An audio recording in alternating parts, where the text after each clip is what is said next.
There's something about the tick of a well-made timepiece that reminds us all life runs on borrowed time.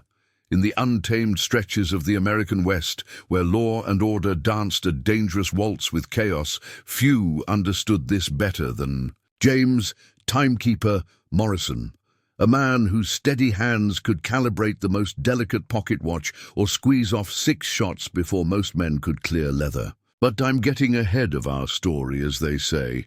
Time waits for no man, but a good tale deserves proper timing. Join me today as we delve into one of the most fascinating legends of the American frontier, the story of the wandering clockmaker, who taught the West's most notorious gang that every man's time eventually runs out. Before we begin, make sure you're subscribed to our channel, because tomorrow's story about the ghost train of Thunder Valley is one you won't want to miss. Sweetwater Junction, Wyoming Territory, spring of 1875. The town wasn't much to look at.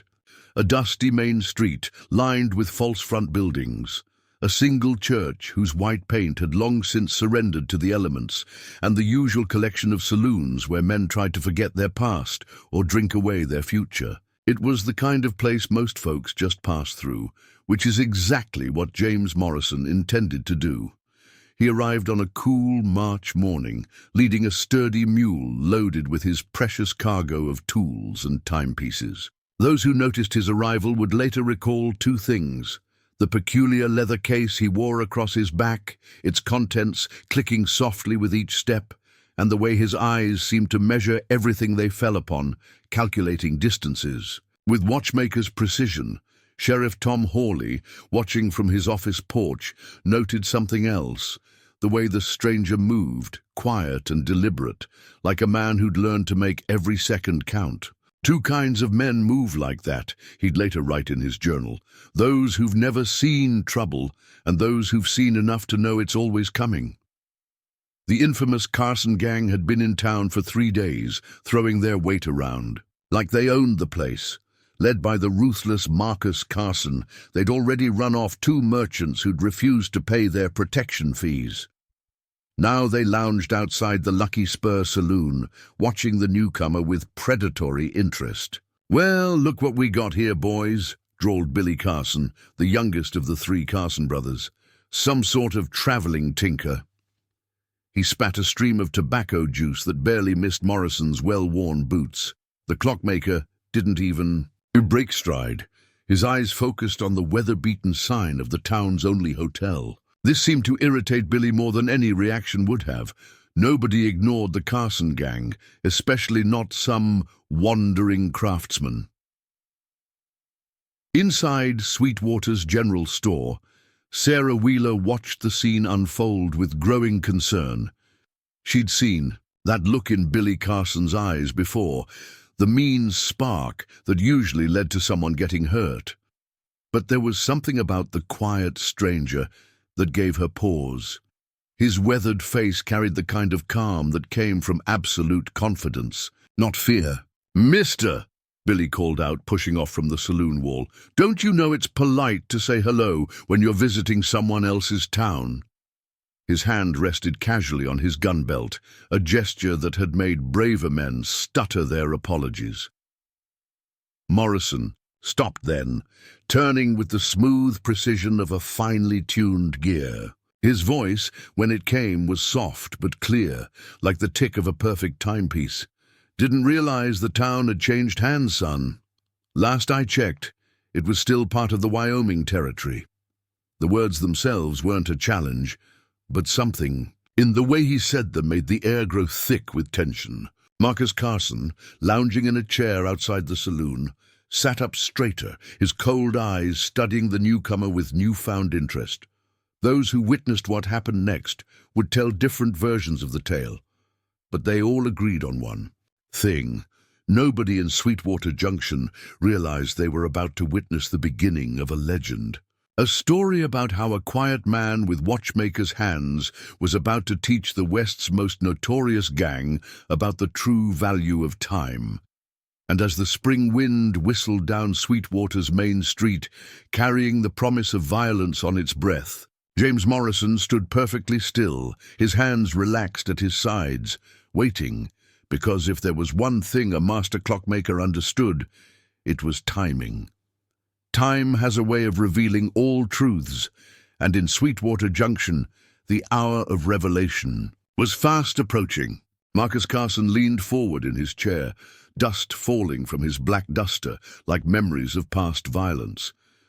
The eldest Carson brother hadn't earned his reputation by chance. He could smell trouble brewing like a wolf scenting prey. Something about the clockmaker's stance pulled at his instincts, a familiar echo he couldn't quite place. "Quite a collection of timepieces you got there, mister," Marcus called out, his voice carrying the kind of authority that came from years of making people fear your very shadow. "Mind showing us your wares? Me and my boys, we're what you might call local business enthusiasts."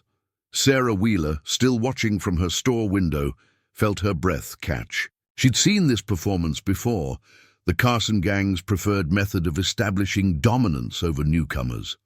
First came the fake friendliness, then the demands, and finally, well, the undertaker had been busy since the Carsons arrived. In Sweetwater, Morrison turned his attention to Marcus, those measuring eyes taking in every detail. "Happy to show my work to paying customers," he replied evenly. "Once I've secured lodging and tended to my mule, time and courtesy, as they say, go hand in hand." Billy Carson's face flushed red at the implied rebuke. His hand twitched closer to his gun, but his older brother's slight headshake held him in check. The middle brother, Luke Carson, emerged from the saloon, completing the trio that had terrorized 3 territories. "Ain't you heard of us, Tinker?" Luke asked, casually, cracking his knuckles. "The Carson boys run things in Sweetwater now. When we say jump, folks ask how high. When we say show us your goods..." He let the threat hang in the air like gunsmoke. Sheriff Hawley watched the exchange with growing unease. His deputy was out of town delivering prisoners, leaving him alone to maintain peace. Against one Carson, maybe even 2, he might stand a chance. But all 3 brothers and their gang? That was a losing proposition. Morrison's response was unexpected, a small smile that never reached his eyes. "I've heard of you," he said quietly. 3 brothers wanted in Colorado for the Granite Pass train robbery. Montana Territory has some interesting questions about a payroll wagon hit last summer, and if I'm not mistaken, there's still a matter of 2 dead marshals in Idaho. The temperature on Sweetwater's main street seemed to drop 10 degrees. Marcus Carson's casual demeanor vanished like morning mist, replaced by the cold calculation that had made him legend. "You seem mighty well informed for a simple clockmaker," he drawled, standing slowly. "Time is knowledge," Morrison replied, still perfectly calm. "And knowledge, like time itself, is a terrible thing to waste." His right hand remained relaxed at his side, but those who looked closely might have noticed his feet shifting ever so slightly, finding perfect balance. Inside the general store, Sarah Wheeler had seen enough. She grabbed her father's old shotgun from beneath the counter and headed for the door. Her brother had died trying to stand up to men like the Carsons. She wasn't about to watch another good man fall to their brutality. But before she could intervene, an unexpected sound cut through the tension. The clear, precise chiming of a clock. Morrison reached into his vest pocket with his left hand, withdrawing an exquisitely crafted timepiece. "If you'll excuse me, gentlemen," he said, checking it with professional interest, "it's time for my appointment with the hotel proprietor. Timing, after all, is everything." The sheer audacity of his dismissal left the Carson gang momentarily speechless. As Morrison led his mule toward the hotel, Billy Carson's rage finally boiled over. "Nobody walks away from us," he snarled, his hand dropping to his gun. What happened next would be debated in saloons across the territory for years to come. Some said Billy never even cleared leather. Others swore they saw Morrison move, but couldn't describe exactly how. All anyone knew for certain was that somehow the clockmaker's leather case had swung around, There was a flash of movement too, quick to follow, and Billy Carson found himself staring down the barrel of the most ornately engraved Colt peacemaker anyone in Sweetwater had ever seen. Time seemed to freeze on Sweetwater's main street. The ornate peacemaker in Morrison's hand caught the morning sun, its delicately engraved surface telling stories of its own. Clockwork patterns traced their way down the barrel, and those close. Enough could see tiny gears etched around the cylinder, each one precise as a watchmaker's dreams. Billy Carson's face had gone pale, his own gun barely cleared from its holster. The young hothead found himself learning what so many others had discovered too late. Sometimes the deadliest predators are the ones that don't bare their teeth until the last possible moment. Interesting modification to the firing pin mechanism, Morrison observed conversationally, as if discussing the weather. Reduces the trigger pull by approximately 3/4 of a second. In my experience, that's often the difference between life and death. His voice remained soft, but it carried to every corner of the suddenly silent street. Marcus Carson's hand had drifted toward his own weapon, but something in Morrison's stance made him reconsider. The clockmaker's eyes never left Billy, but somehow Marcus knew that one wrong move would end with both Carson brothers in the dust. "Now then," Morrison continued, "I believe we were discussing time and courtesy. Here's another interesting fact about time. It takes exactly 1/6 of a second for a man to react to what his eyes see. I've made quite a study of it, you understand.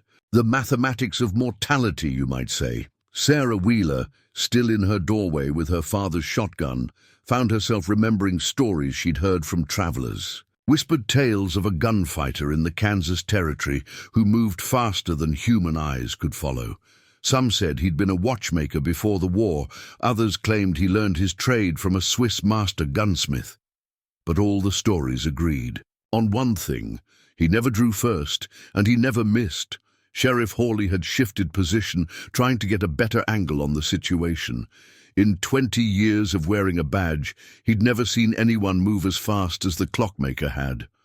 More importantly, he'd never seen anyone hold the Carson gang at bay with such apparent ease. "Billy," Marcus called to his brother, his voice tight with controlled fury, "step back nice and slow. Mr. Morrison and I need to have a professional discussion about business opportunities in Sweetwater." But Morrison wasn't finished with his lesson. "Your brother's reflexes are about 1/3 of a second slower than average," he informed Marcus casually. "Probably that shoulder wound he favors, the one he got in the Granite Pass robbery. Makes him compensate just a fraction too."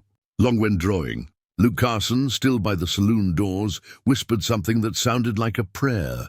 How did this stranger know about Billy's injury? Even more disturbing, how had he spotted the way Billy favored his right side, something only his brothers had noticed? "Time," Morrison said, his gun hand steady as a rock, "has a way of revealing everything. Scars, secrets, sins. It's the ultimate bookkeeper, and sooner or later, everyone's account comes due." The philosophical observation carried an unmistakable edge of steel. A crowd had begun to gather at the edges of the street, drawn by the tableau before them. Nobody in Sweetwater had ever seen the Carson gang backed down, let alone by a single man. The story would only grow in the telling. Finally, Billy managed to find his voice, though it came out more like a frightened boy's than the hardened gunman he pretended to be.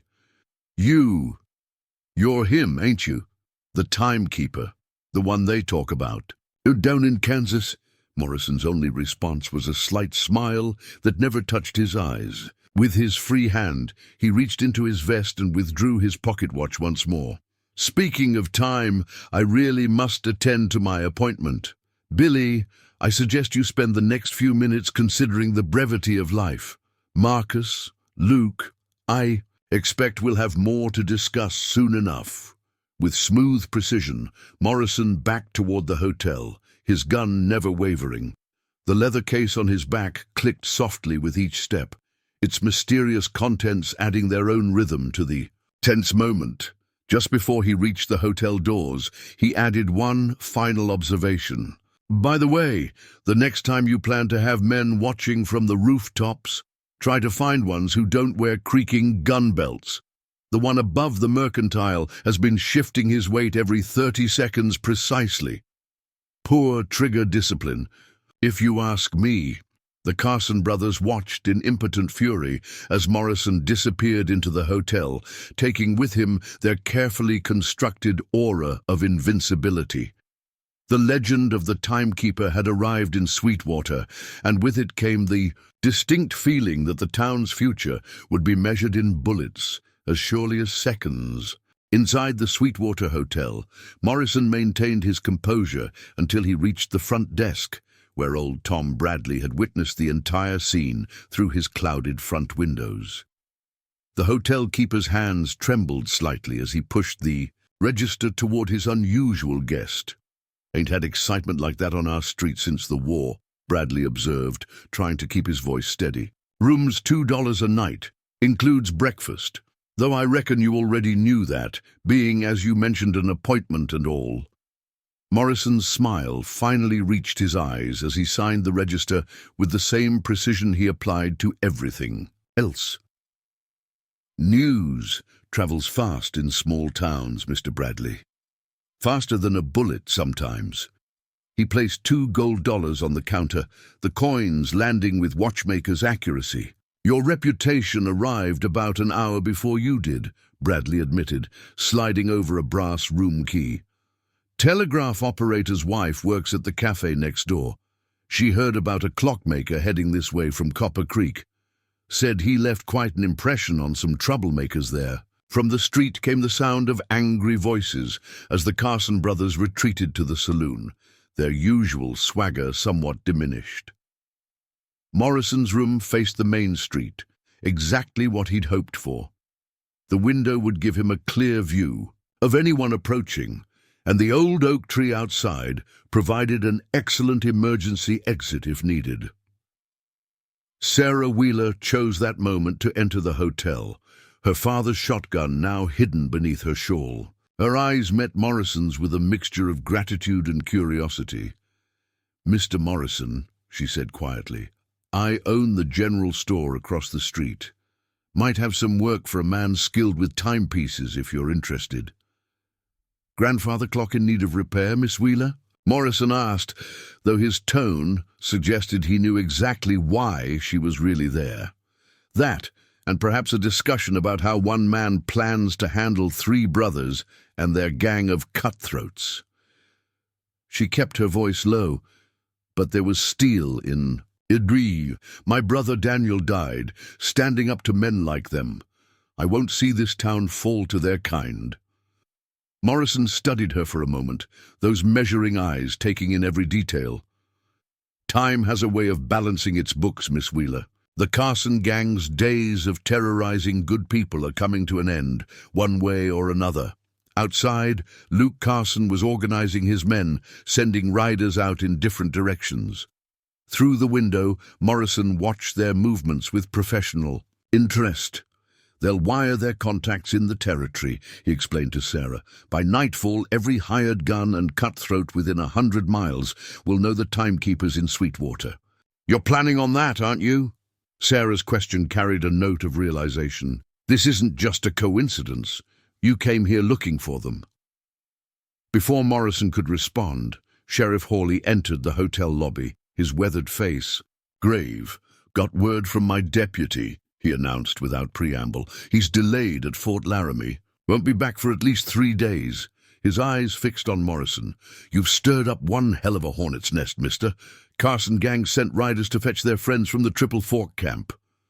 43 seconds, Morrison replied cryptically, checking his pocket watch. "What's that?" the sheriff asked, confused. "Time it took their messenger to ride from the saloon to the telegraph office. Man's favoring his horse's left foreleg. Won't make it to Triple Fork before sundown. Gives us approximately 28 hours before their reinforcements arrive." He smiled slightly. More than enough time. Sarah and the sheriff exchanged glances, both realizing they were in the presence of a man who saw the world differently than most. Every movement, every moment seemed to be part of a larger calculation. "They'll try something before dark," Morrison continued, his voice taking on a lecturing tone. "Marcus Carson's too smart to let me get settled in. Probably send their roof man down to the stable, have him work his way around behind the hotel through the alley. Standard flanking maneuver." He paused, checking his watch again. "Should be making his move in about 12 minutes. As if to punctuate his words, a floorboard creaked upstairs, and all three turned to look at the staircase.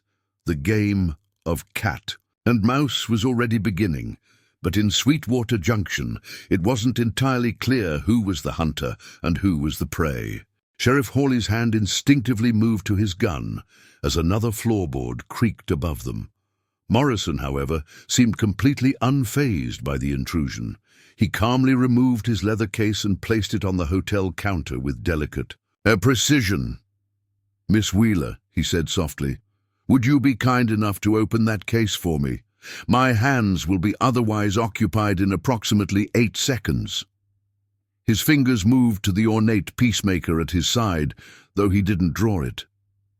Sarah stepped forward, her own movements careful and deliberate. The leather case opened with a whisper of well-oiled hinges, revealing an assortment of brass tools, delicate gears, and watch parts. But nested among the clockmaker's implements was something else. A second peacemaker, this one dark-blued and elegant as a coiled serpent. "The gentleman upstairs," Morrison continued in that same quiet tone, "is Jake Hansen, former cavalry scout, dishonorable discharge for stealing from his own unit.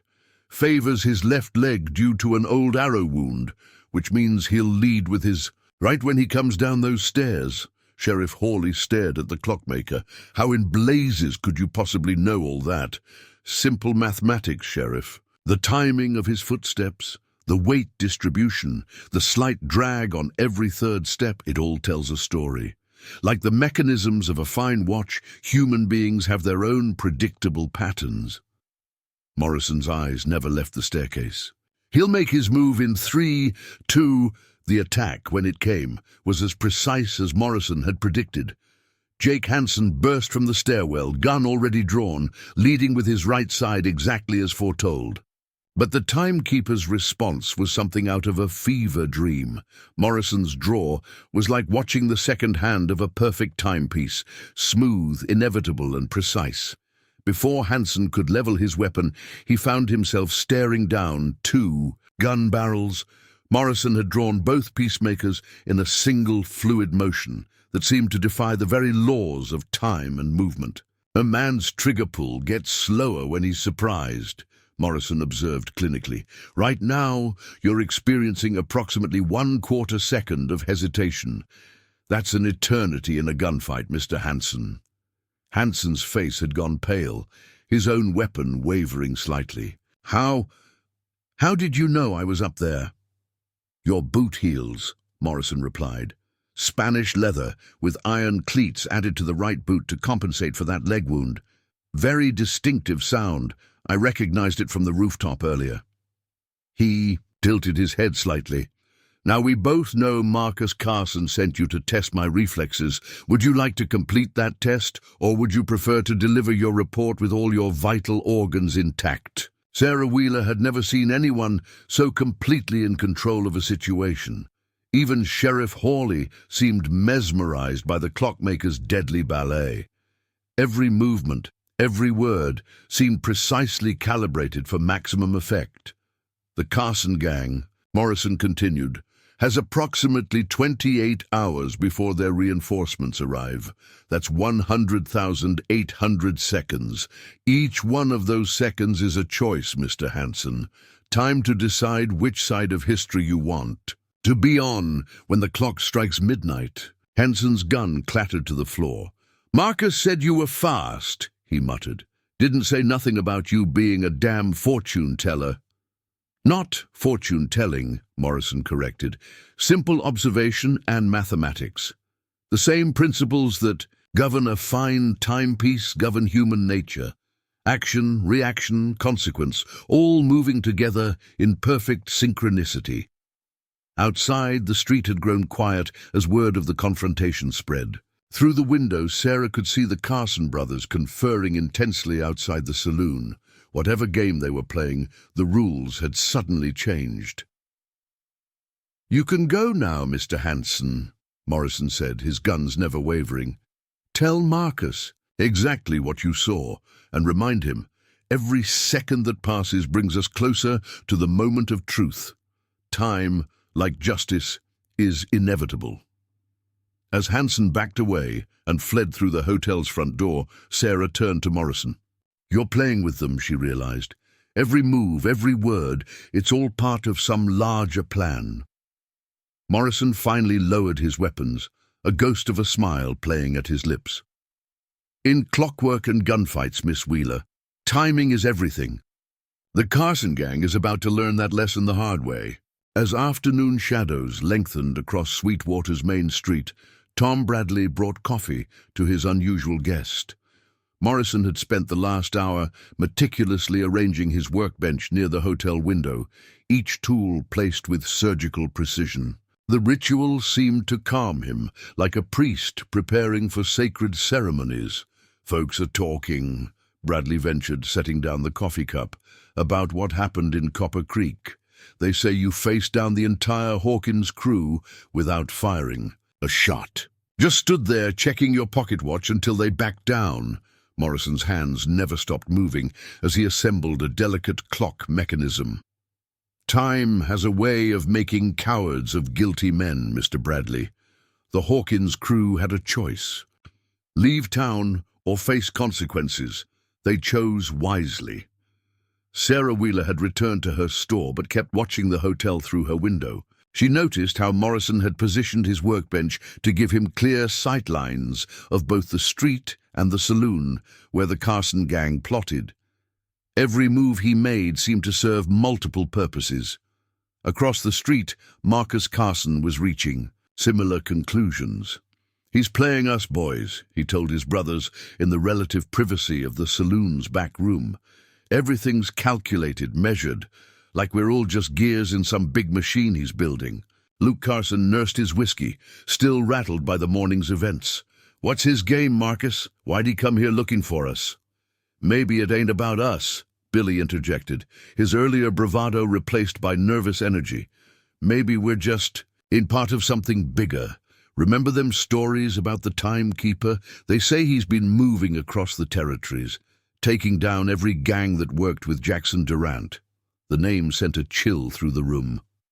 Durant had been the mastermind behind the largest criminal enterprise in the territories until his mysterious disappearance 2 years ago. The Carson gang had done several jobs for him, though they'd never met the man face to face. "Durant's dead," Marcus said firmly, but there was a hint of uncertainty in his voice. "Ain't nobody heard from him since that business in Kansas." "That's where the stories about the Timekeeper started," Luke mused. "Right after Durant vanished, they say." A knock at the saloon's back door interrupted him. Jake Hansen entered, still pale from his encounter with Morrison. "Riders coming in," he reported. "Pete Jackson's crew from over at Rattlesnake Creek. 4 men, heavily armed." Marcus nodded grimly. "Good, that's a start. Any word from Triple?" "Fork? Telegraph came back. They're mounting up now but won't be here till tomorrow afternoon." Hansen paused, then added, "There's something else. Morrison's set up some kind of watchmaker's bench in the hotel, but the way he's arranged everything, it's like he's expecting trouble from every direction." "Of course he is," Marcus growled, "because he planned this whole thing, probably been planning it for months." He stood and began pacing, his mind working through the puzzle. The question is, what's he really after? Back at the hotel, Morrison had completed his work on a particularly complex pocket watch. He held it up to the light, studying its intricate mechanisms with professional satisfaction.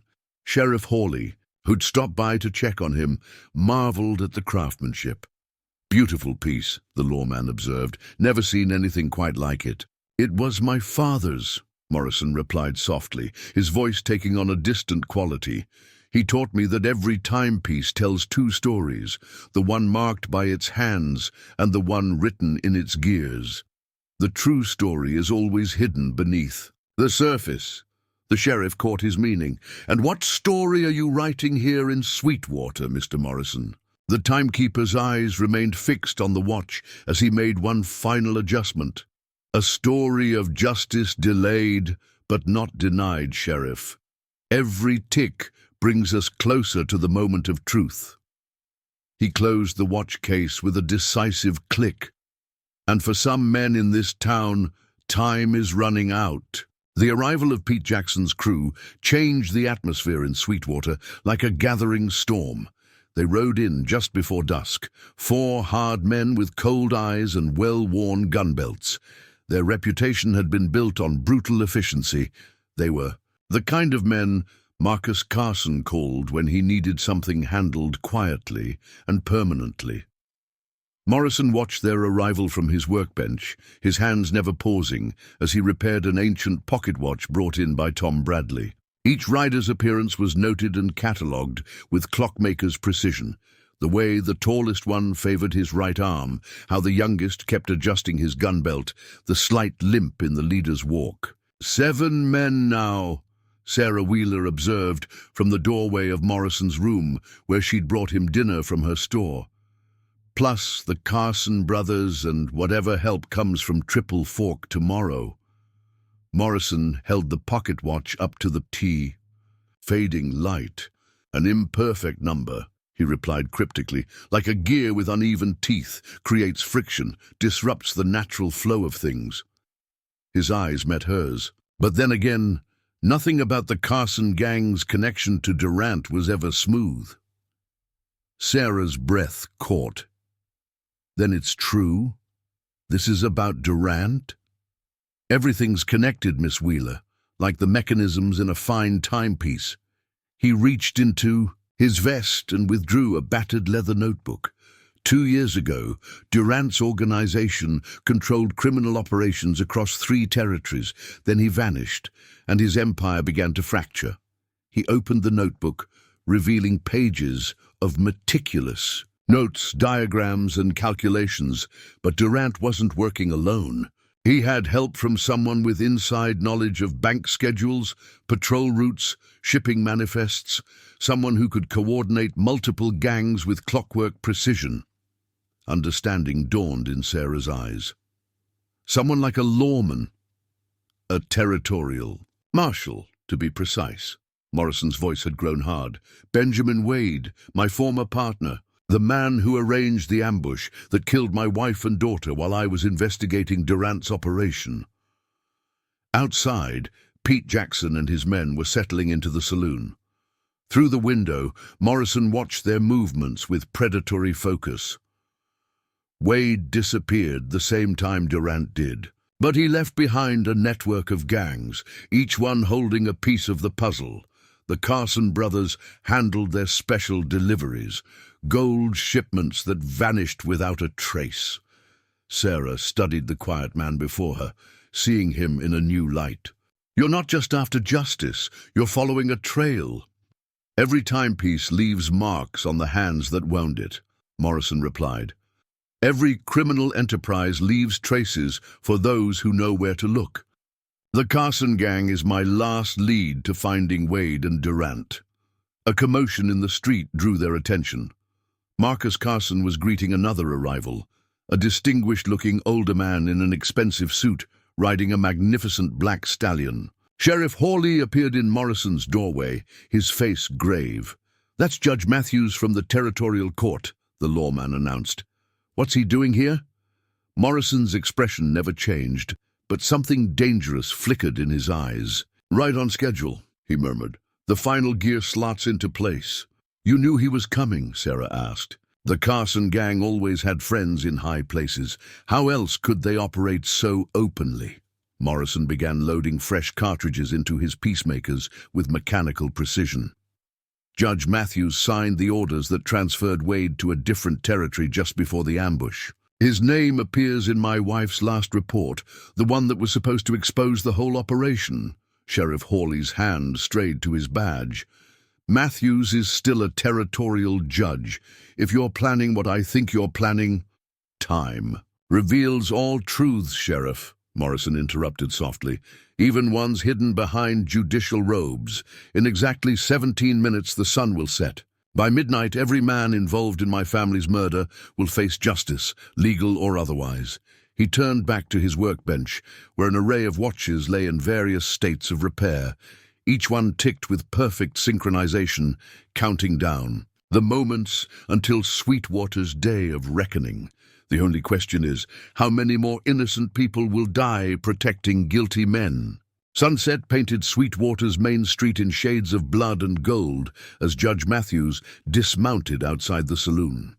The distinguished jurist moved with the confidence of a man accustomed to commanding respect, but those who watched closely might have noticed the slight tremor in his hands as he straightened his coat. "Quite a welcoming committee, Marcus," Matthews remarked, eyeing Pete Jackson's crew. "One might think you were expecting trouble." Marcus Carson's reply was cut short by the crisp sound of a clock chiming from the hotel. The sound carried clearly in the evening air, making several men instinctively reach for their weapons. Morrison had positioned one of his timepieces in the window, its face visible from the street, a reminder that every second brought them closer to their reckoning. "He's up there watching us right now," Billy Carson muttered, glancing nervously at the hotel. Like a spider in its web, the judge's face hardened. "The Timekeeper, yes, I've heard the stories. A grieving lawman turned vigilante, hunting down Durant's old associates one by one." He turned to Marcus. "Though I must say, I'm disappointed. You let him back you down this morning." "With all due respect, Judge," Luke Carson interjected, "you weren't there. The way he moved, it wasn't natural, and the things he knows—" "He's one man," Matthews snapped, "and no man is faster than a bullet he doesn't see coming." He gestured toward the hotel's upper windows. "How many angles can he watch at once?" Inside Morrison's room, Sarah Wheeler tensed at the gathering below. "They're planning something," she whispered. "The way they're spreading out." Morrison continued working on a pocket watch, his movements precise and unhurried. "Judge Matthews always favored flanking maneuvers," he observed, "in court and out of it. He'll have men circle around through the alleys while he keeps attention focused on the main street." Sheriff Hawley, who'd remained to witness whatever was coming, shook his head in amazement. "You really did plan all this, didn't you? Choosing Sweetwater, waiting for Matthews to show himself? A good timepiece requires perfect synchronization," Morrison replied. "Every gear, every spring, every jeweled bearing must play its part." He held up the watch he was working on, studying it in the fading light. The Carson gang's greed, Matthews's arrogance, even Wade's paranoia, all predictable components in a larger mechanism. Outside, the judge had moved his discussion with the Carson brothers into the saloon, but not before dispatching several men on seemingly casual errands. Sarah counted at least 4 gunmen drifting toward the back alleys. "They'll make their move at full dark," Morrison continued, finally setting aside his tools. "Matthews is too proud to wait for the Triple Fork reinforcements. He'll want this settled before midnight." "Why midnight?" Sarah asked. Morrison's eyes took on a distant look. 2 years ago today, my wife and daughter were killed in an ambush. Meant for me.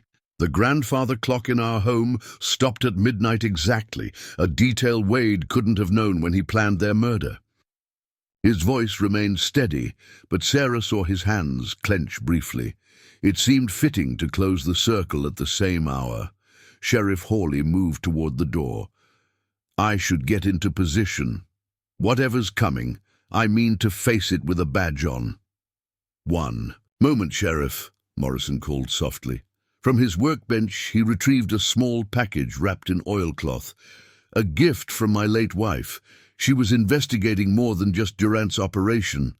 The evidence in here, well, let's just say Judge Matthews' reputation won't survive its revelation." Hawley took the package carefully. "And if you don't survive the night, then make sure it reaches the territorial governor by morning." Morrison checked his pocket watch with clinical detachment. But first, we have a more immediate performance to prepare for. Our audience is almost in position. As if to confirm his words, the last rays of sunlight faded from Sweetwater's streets. In the growing darkness, shadows moved with purpose, and the steady tick of Morrison's timepieces counted down the moments until justice or vengeance would finally be served. Darkness settled over Sweetwater like a funeral shroud, broken only by scattered lamplight from windows and the occasional match flare from nervous men checking their weapons. The night air carried an electric tension, as if the very atmosphere was waiting for the coming storm. Inside the saloon, Judge Matthews had gathered his conspirators for final instructions. Pete Jackson's men were positioned strategically throughout the building, while the Carson brothers studied a crude map of the hotel's layout spread across a poker table. "The main stairs will be watched," Marcus explained, tracing routes with his finger. "But there's a second stairwell through the kitchen. Used to be a servant's access in the old days." Matthews nodded approvingly. "And the roof access?" Jake. "Henson knows it well enough.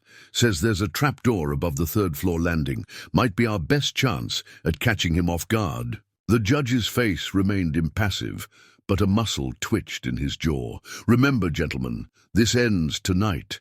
The Timekeeper has spent 2 years unraveling everything we built with Durant.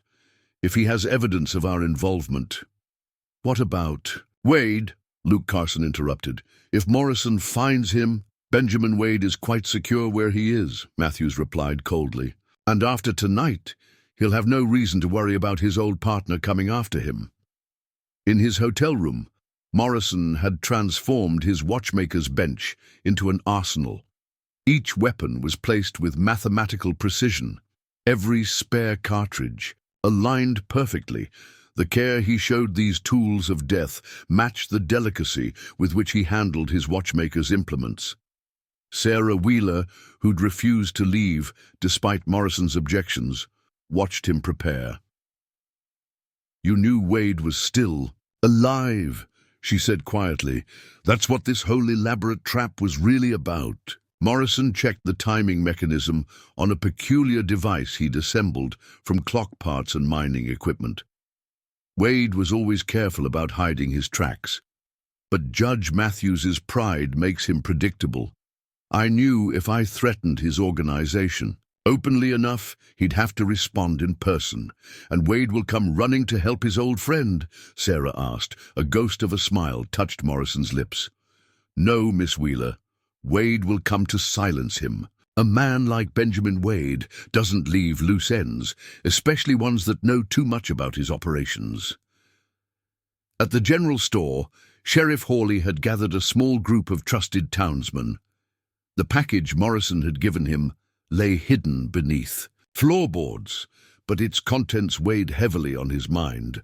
"I've known Matthews was corrupt for years," he told his deputies, "but the evidence in that package, land deals, falsified trials, even murder warrants issued against innocent men who threatened to expose him. All of it connected to Durant's organization. Quickdraw McGrath, who joined the impromptu posse, checked his ammunition with practiced care. How many men they got all together?" 14 that we can see," Hawley replied. "Plus whatever surprise Wade brings to the party.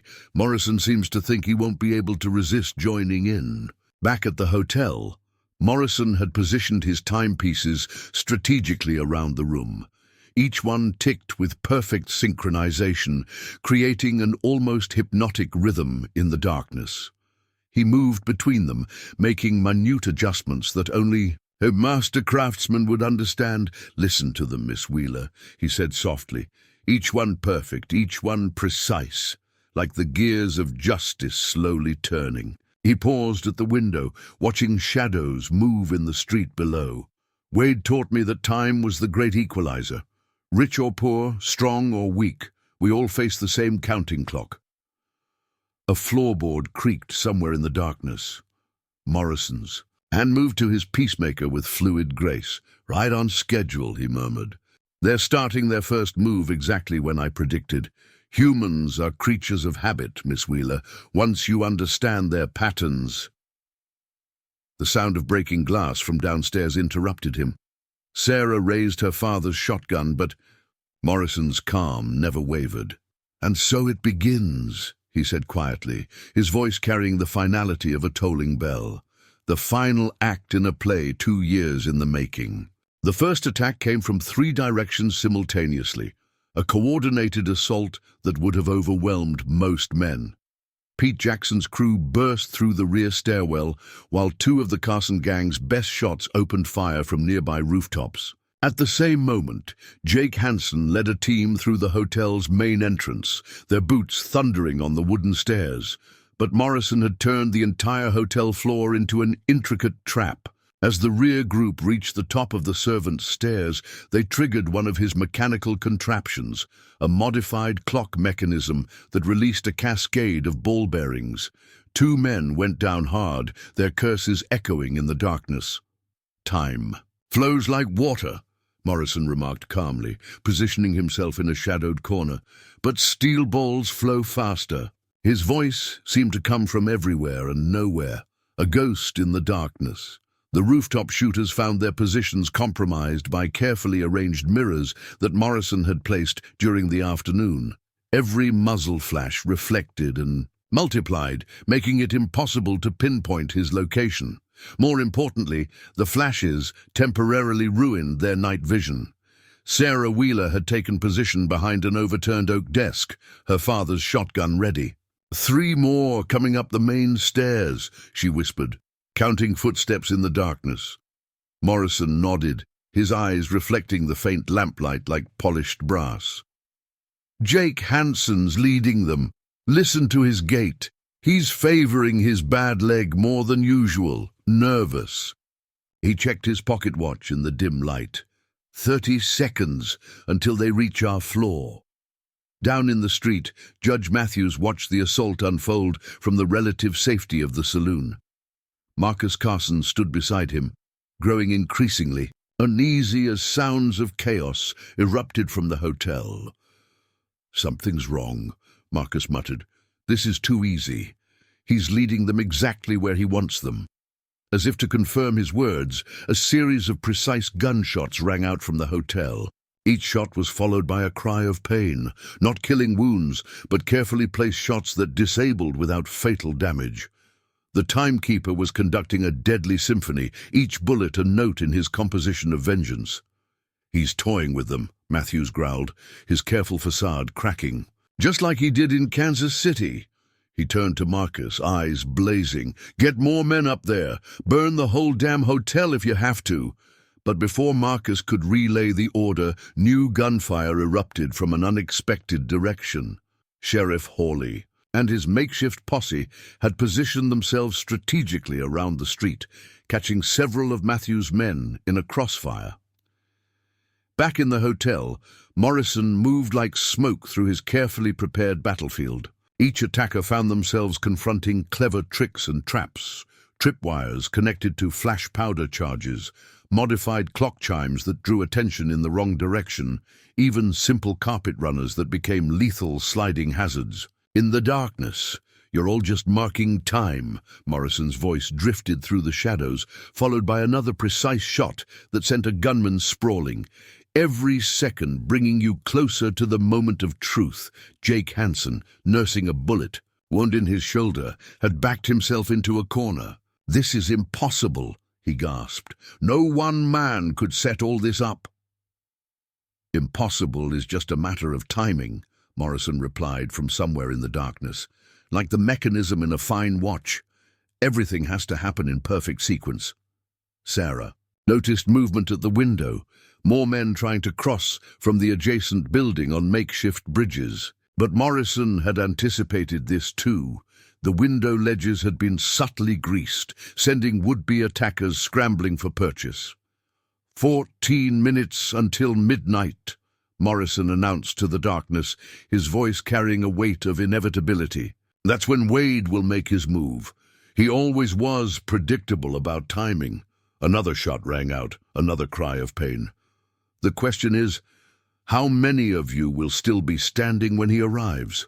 Below, Judge Matthews was reaching the same conclusion as Marcus Carson. They weren't fighting a man. They were caught in an intricate mechanism of justice, every movement calculated, every response anticipated. The timekeeper had turned the entire hotel into a giant clock, and they were all just gears in his grand design. The attack on the hotel had devolved into chaos, but it was a chaos of Morrison's design. Like a master watchmaker controlling the precise movement of every gear, he had orchestrated each element of the battle.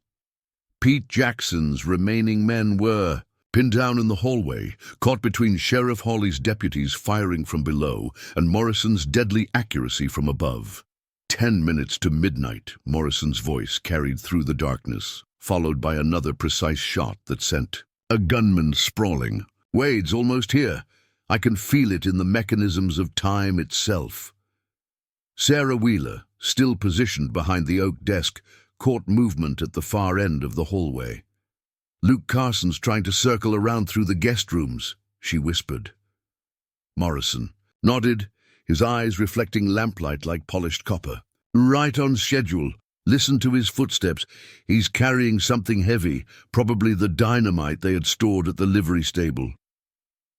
In the street below, Judge Matthews had reached his breaking point. The carefully constructed plan was falling apart, and with it, any pretense of judicial dignity. "Marcus," he shouted to the eldest Carson brother, "get your men to the rear of the hotel." When Wade arrives, a shot rang out, sending Matthews diving for cover as his hat went spinning into the dust. The bullet had come from an impossible angle, somehow threading between buildings to nick the judge's hat brim. "Precision timing," Morrison's voice drifted down from above. "Like adjusting a chronometer to the fraction of a second. Care to test my accuracy again, Your Honor?" Inside the hotel, Luke Carson was indeed moving through the guest rooms with a bundle of dynamite. His hands trembled as he tried to light the fuse, knowing he had to time it perfectly. But Morrison had anticipated this move too. A clock chimed suddenly in the darkness, startling Luke into dropping his matches. As he bent to retrieve them, he noticed something strange. The floorboards beneath his feet had been subtly altered, creating a precise pressure plate mechanism. "Time is the ultimate equalizer." Morrison's voice came from everywhere and nowhere. "Even explosives have to follow its rules. For instance, did you know dynamite becomes unstable when exposed to certain temperatures?" Luke looked down in horror at the cleverly concealed heating elements Morrison had installed beneath the floorboards. The dynamite in his hands was warm. Dangerously warm. "I'd put that down very carefully if I were you," Morrison suggested. "You have approximately 3 seconds before Luke practically threw the dynamite out the window, where it exploded harmlessly in the air above the street. The blast illuminated the scene below like lightning, revealing dozens of men in defensive positions, all of them jumping at shadows. Sheriff Hawley, coordinating his deputies' fire from a strategic position, couldn't help but admire the precision of Morrison's trap. "He's not just fighting them," he muttered to Quick-Draw McGrath. "He's conducting a symphony of chaos." Suddenly, new hoofbeats echoed through the night. A single rider approaching from the east. The sound carried a deliberate weight, like the ticking of a massive clock counting down to destiny. 7 minutes to midnight, Morrison announced to the darkness. "Right on time, Benjamin. You always were punctual, if nothing else." Sarah saw something change in Morrison's stance, a subtle shift from calculated precision to coiled intensity. This was the moment he'd spent 2 years orchestrating, every second measured and counted, leading to this final confrontation. In the street below, Marcus Carson recognized the approaching rider. "Wade's here," he called out, relief evident in his voice. But Judge Matthews' expression showed no such comfort. He had finally realized the true nature of the trap they were caught in. "Get out!" Matthews shouted to his men. "Everyone out now! He wanted this, wanted us all here when another..." Clock chimed in the darkness, cutting off his words. Morrison's voice followed, carrying the weight of inevitable justice. The mechanism is complete. All the gears aligned, all the pieces in position. Time to begin the final movement. The approaching hoofbeats grew louder, marking time like a funeral drum. Benjamin Wade, architect of Morrison's tragedy and betrayer of his trust, was about to face the ultimate consequence of his actions. The clock struck 11:55, and the true endgame began. Benjamin Wade rode into Sweetwater like a dark legend, his black coat catching the lamplight like oil on water. He sat his horse with military precision, every movement measured and controlled. Those who knew him in his martial days would have noticed little change, except for his eyes, which had grown colder than mountain winter. "Quite a performance, James," Wade called out, his voice carrying clearly in the night air. "All this elaborate staging just to get my attention. You always did have a flair for the dramatic."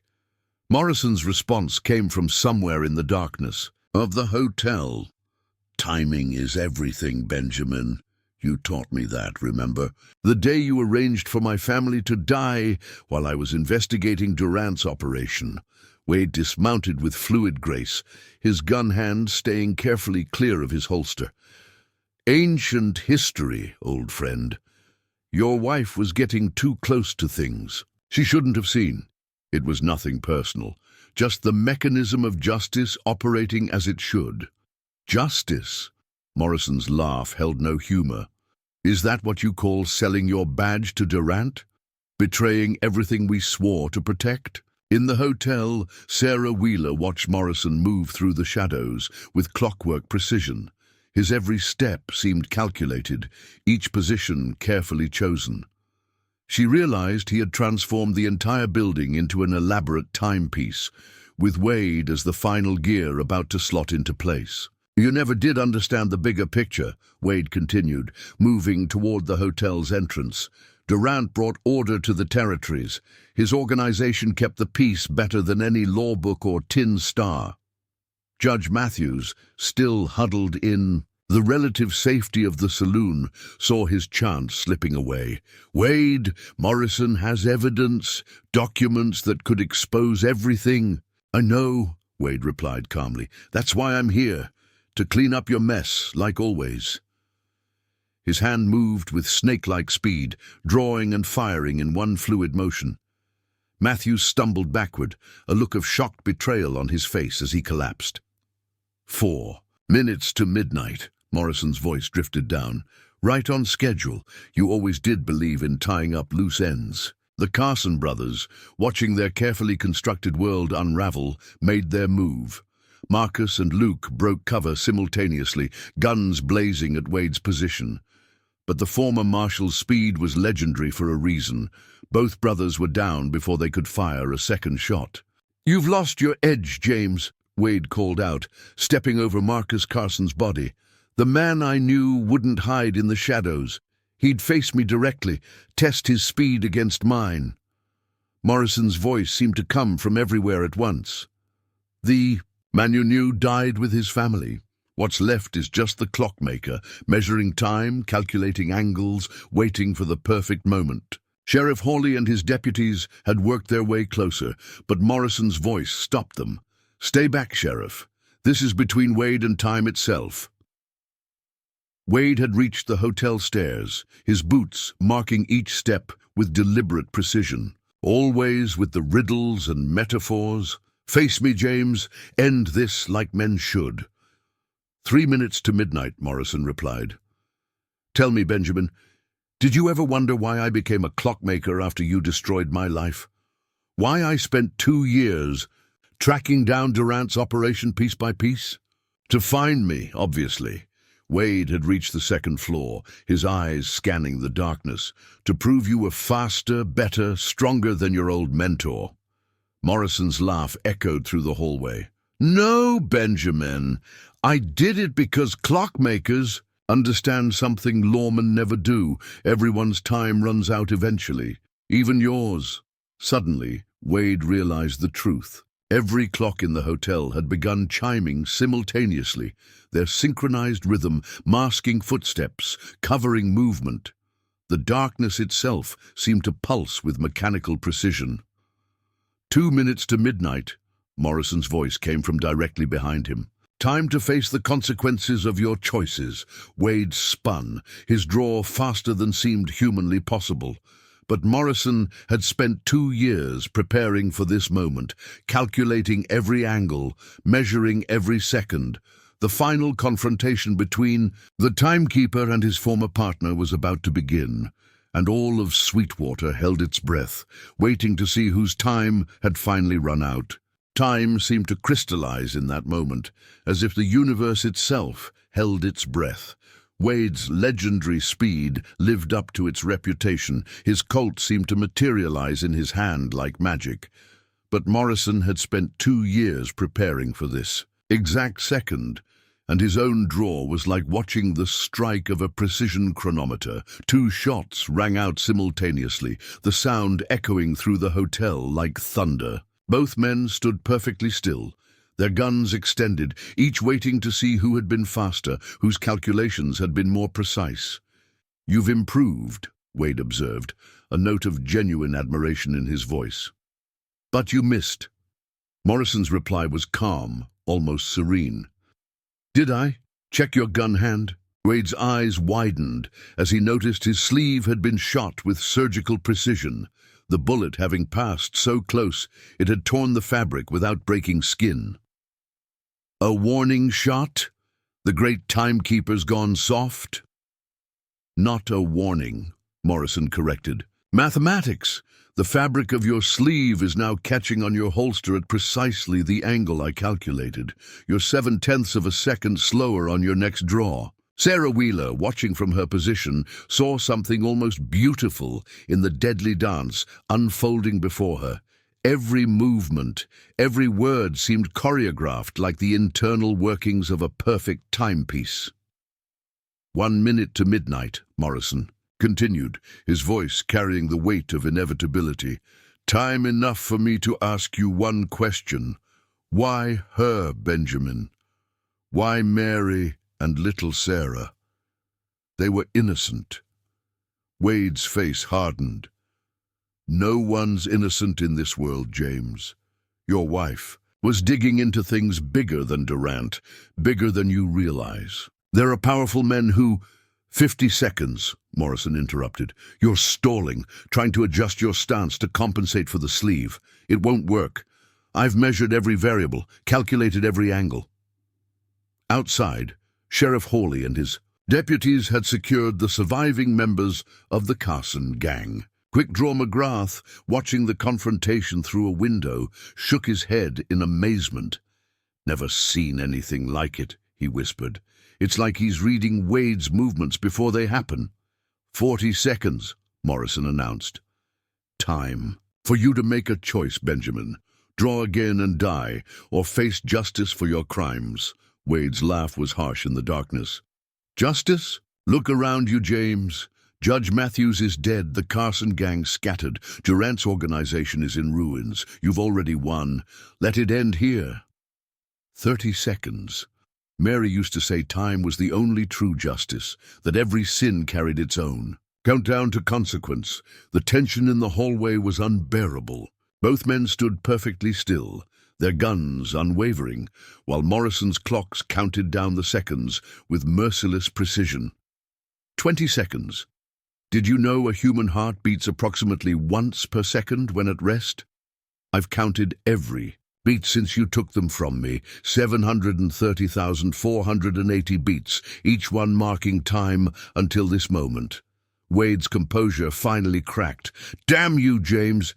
You're as much to blame as anyone. If you hadn't been so righteous, so determined to expose the truth." 10 seconds. "The truth is like the mechanism of a fine watch, Benjamin. Complex, precise, and impossible to hide forever." In that moment, Wade made his choice. His hand moved, with desperate speed toward his gun, But Morrison had indeed calculated everything perfectly. The former marshal's damaged sleeve caught for a crucial fraction of a second, and in that infinitesimal moment of hesitation, Morrison's second shot rang out. Wade stood motionless, a look of surprise crossing his face as he looked down at his chest.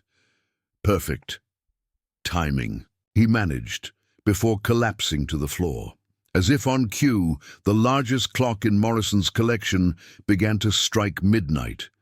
Each chime marked the end of a chapter, the closing of a circle that had taken 2 years to complete. Sarah Wheeler emerged from cover, watching as Morrison knelt beside his former partner. "Time's up, Benjamin," he said softly, his voice carrying a weight of finality. "May God have more mercy on you than you showed them." Dawn broke over Sweetwater, like the start of a new era, painting the sky in shades of promise. The night's violence had left its mark on the town, but like all wounds, these too would heal with time. Sheriff Hawley supervised as his deputies, led away the surviving members of the Carson gang, their faces haunted by the knowledge of how completely they'd been outmaneuvered. Morrison stood at his workbench in the hotel room, carefully packing away his tools and timepieces. Each item was returned to its proper place with the same precision he'd shown in everything else. The leather case that had carried his guns now held only the instruments of his trade, the weapons of vengeance replaced by the tools of honest work. "You'll be leaving then?" Sarah Wheeler asked from the doorway, though it wasn't really a question. Morrison checked his pocket watch, the same one he'd carried since that tragic night 2 years ago. "A clockmaker's work is never done," he replied softly. "There are always more timepieces needing repair, more hours to be counted." Quick Draw McGrath, now wearing a deputy's badge with surprising dignity, appeared behind Sarah. "Word's spreading fast about what happened here. The legend of the Timekeeper's going to grow even bigger after this." "Legends are like clock faces," Morrison observed, closing his case with careful deliberation. "They only show you the surface of things. The truth, like the mechanism itself, remains hidden from view." Sheriff Hawley entered the room, carrying a telegram. "Just heard from the territorial governor. Judge Matthews' death has opened quite a hornet's nest. That evidence you provided? There are powerful men in 3 territories facing serious questions." "Time reveals all truths," Morrison replied. "Sometimes it just needs a little help with the mechanics." He turned to face them fully, his expression softening slightly. "Durant's organization is finished. Between Matthews' papers and Wade's final confession, the authorities have everything they need to dismantle what's left of it." Sarah stepped forward, her hand touching his arm gently. "You could stay, you know. Sweetwater could use a good clockmaker, and a man who stands up for justice." For a moment, something flickered in Morrison's eyes, a glimpse of what might have been. But the moment passed, measured and marked like all the others. "Every timepiece has its purpose," he said quietly. "Mine is to keep moving, to help time flow smoothly where it's needed most." The town was beginning to stir to life outside. Shopkeepers swept broken glass from sidewalks, and children peeked curiously at the bullet holes in walls. Life in Sweetwater would go on, changed but unbroken by the night's events. Morrison led his mule down the main street one last time, his boots marking time against the wooden sidewalk. The morning sun caught the silver in his hair, and those who watched him pass would later swear there was something different about his stride, as if a great weight had finally been lifted from his shoulders. At the edge of town, he paused for one final look back. Sarah Wheeler stood in front of her store, Sheriff Hawley and his deputies nearby. They were good people, he reflected, the kind that made time worth measuring. "The thing about time," he said to no one in particular, "is that it never truly stops. It just finds new patterns, new rhythms to follow." He checked his pocket watch one last time, noting the perfect precision of its movement. Like the gears in a fine timepiece, justice may move slowly, but it moves inevitably forward. With that, James Morrison, the legendary timekeeper, rode east into the rising sun. But his legend would live on in Sweetwater, told and retold in saloons and around campfires. A story about a quiet man who proved that justice, like time itself, was a force that couldn't be stopped, only measured, moment by precious moment, until every debt was paid. Remember to subscribe to our channel, friends, because tomorrow we've got another remarkable tale waiting for you. The story of the phantom stage of Crimson Canyon, but that, as they say, is another story for another time.